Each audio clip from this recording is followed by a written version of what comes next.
In today's video, I'm going to show you how to manually add bank feeds in QuickBooks Online. This is a powerful feature that helps streamline your financial workflow by automatically importing your transactions straight into your accounting system. It's one of the easiest ways to reduce manual data entry and keep your cash flow organized with minimal effort. To get started, head over to the QuickBooks Online sign-in page. Make sure you have your login information ready. Once you're there, click Sign In. If you don't already have an account, QuickBooks will guide you through the simple steps to create one. When prompted, choose QuickBooks Online so you're directed to your main dashboard. Before moving forward, enter your username and password carefully. Double-check your credentials to avoid login errors. After signing in, you'll land on your QuickBooks dashboard, where all your financial tools are ready for use. Now it's time to add your bank feeds. Look for the Banking or Transactions tab on the left-hand menu. This section manages everything related to your financial accounts. Once you click into it, you'll be taken to the Bank Transactions page. Here, find the Link Account button in the top right corner.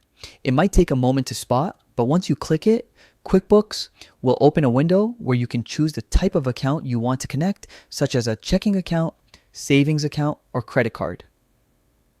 QuickBooks provides a list of supported financial institutions. Scroll through the list and select your bank.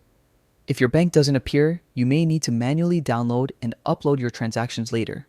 But most major institutions are already supported. Once you choose your bank, QuickBooks will prompt you to enter your online banking credentials. This step allows QuickBooks to securely establish a connection with your account, so accuracy is important here. After entering your information, proceed to log in and authorize the connection.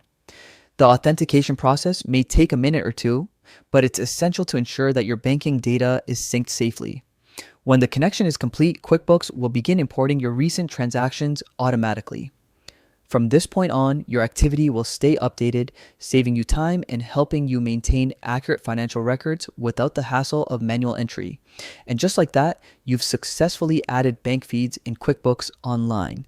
This simple setup keeps your books up to date and gives you a clear picture of your financial activity at all times, allowing you to focus more on running your business efficiently. Thanks for watching, and I'll see you in the next tutorial.